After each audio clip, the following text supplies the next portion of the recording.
Now for this comparison, I'm gonna have the DVD player set to 16 by 9, so it will actually display anamorphic titles correctly. But this first disc, which is the first type of disc you will see, mostly for older stuff, is going to be 4 by 3. And you can see this blue square is the shape that it's going to show on the TV. Later, when I show Anamorphic, it's going to be like that, stretched. But for now, I'm going to show you 4 different types of 4 by 3 encoded discs. They're going to be like this.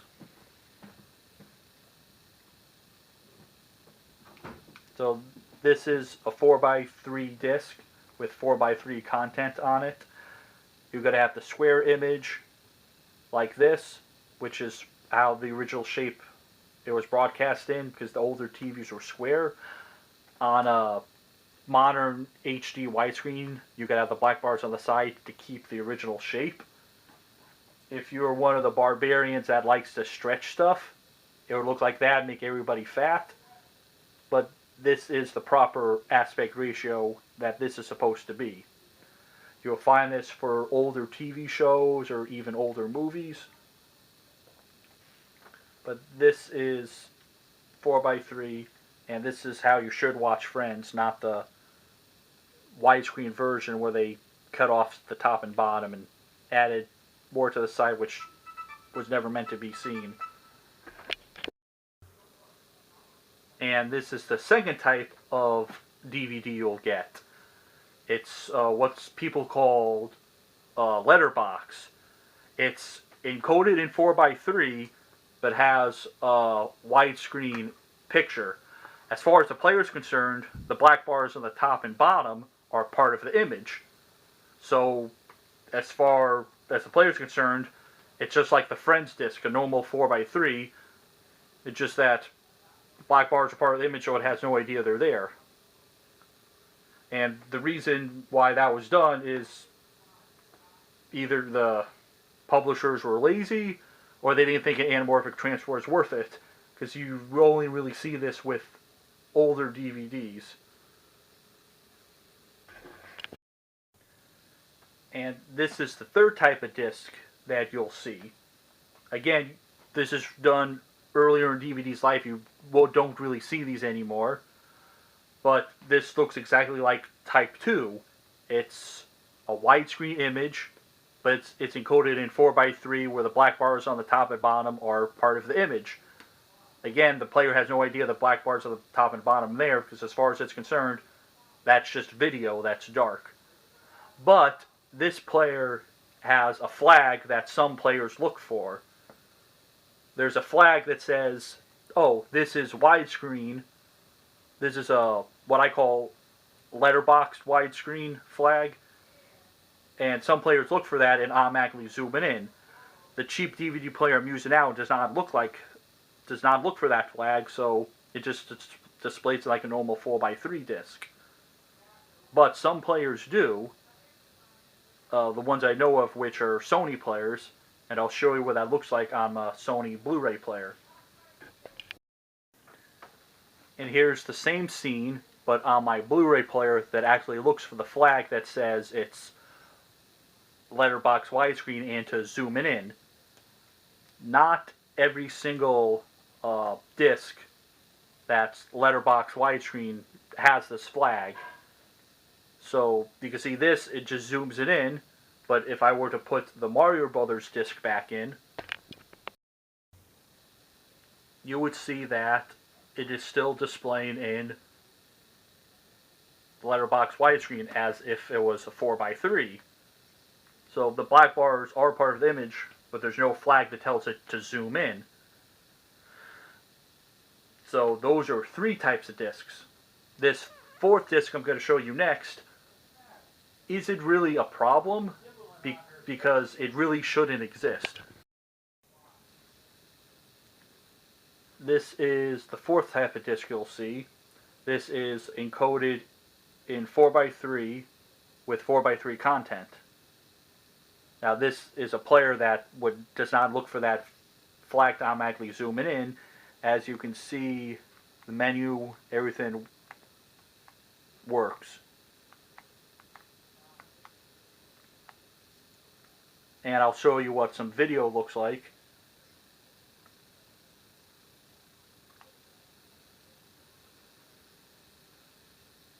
And you can see everything lines up. So I'll actually go to a scene so you can see what it looks like.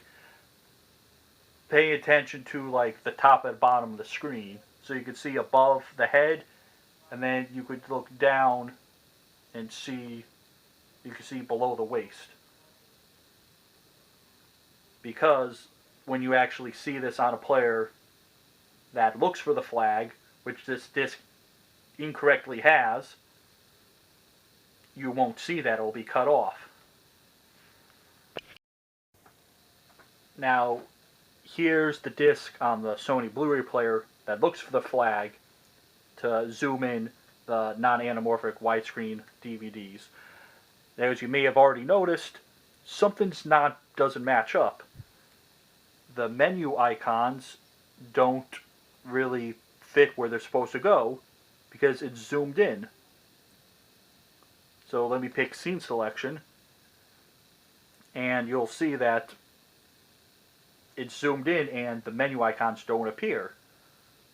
That's because this disc was incorrectly marked as Letterboxed widescreen. So it looks for that, the player sees that flag, it zooms it in. Only the original DVD release of Blue Sub number 6, episode 3 does this. The other 4 discs don't do this. Just episode 3. Episode 1, 2, or 4 are perfectly fine. And you can see that this scene here, the top of the head's cut off and you can't see below the waist.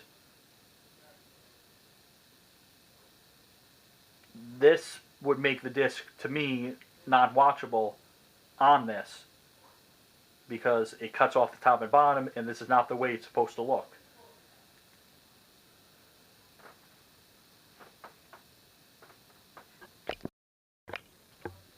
Now this is the 5th type of disc you'll see, and the most common, anamorphic widescreen.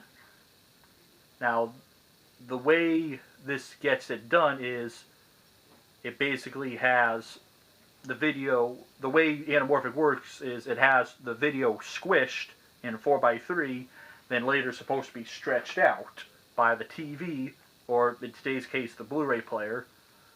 So this is the intended video.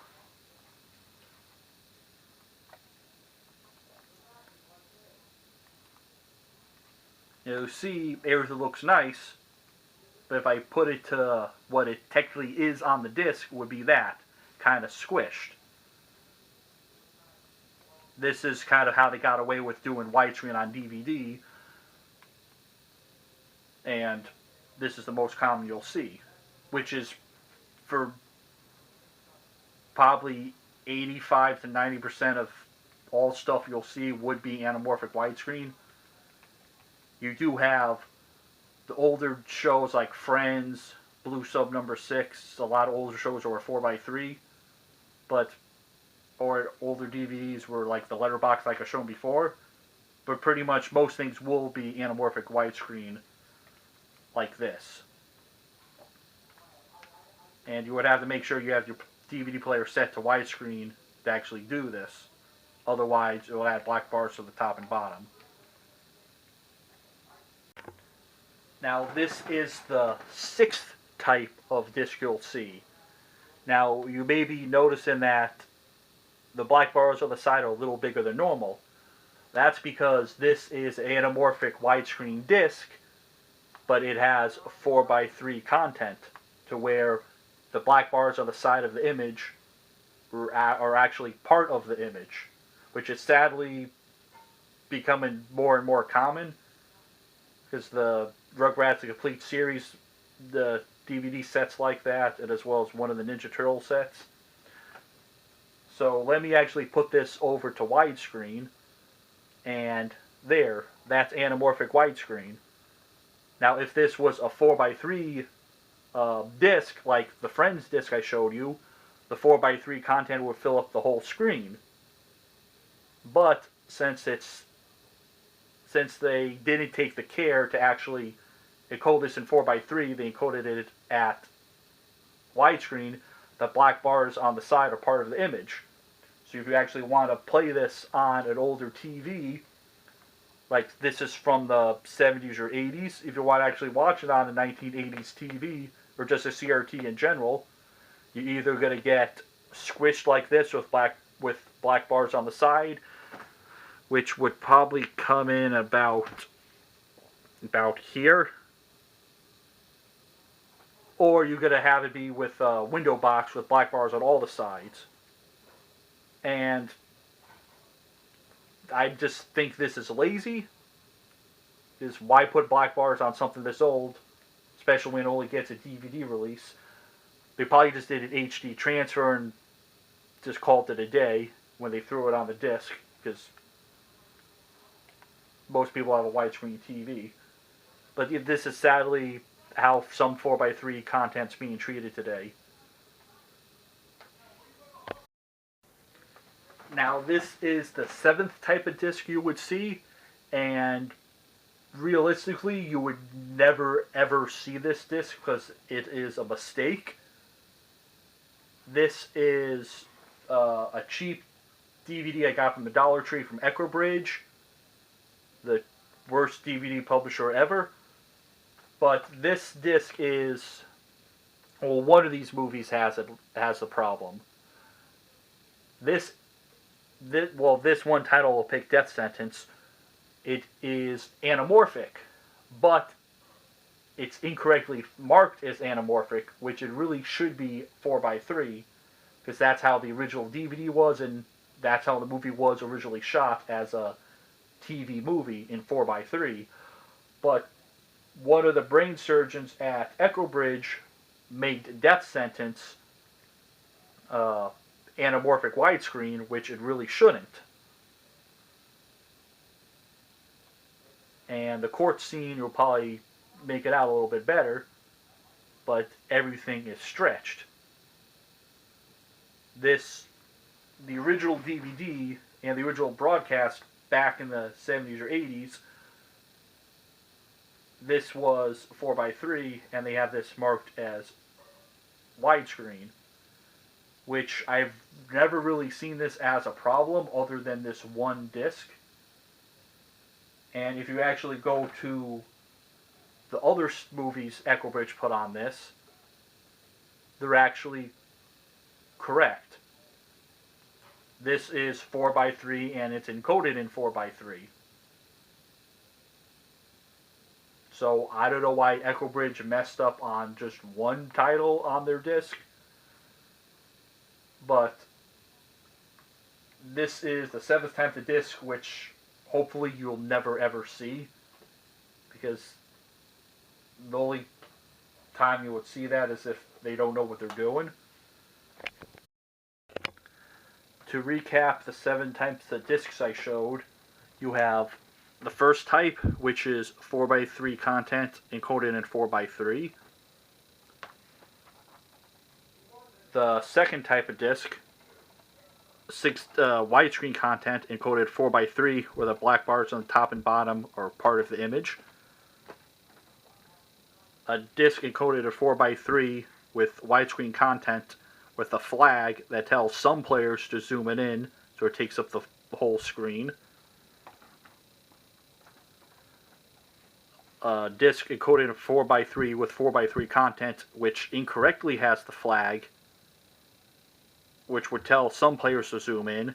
And there's only 2 discs I know of that are like this.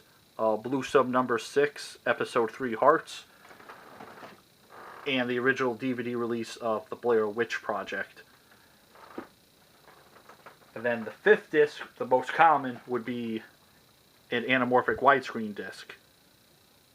And to actually see these, you would actually have to look on the back to see if it says enhanced for widescreen TVs or enhanced for 16:9 TVs. Every different place uses different information, but mostly today that's what you'll find.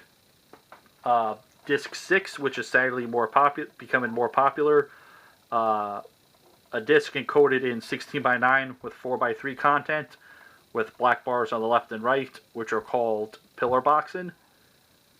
It seems like they're just doing a widescreen transfer, preserve the aspect ratio, but adding black bars, because I guess they don't know 4 by 3 DVDs can exist. And then the very uncommon, where it would be encoded in 16 by 9, where the video should really be 4 by 3, but you'll most likely never see that.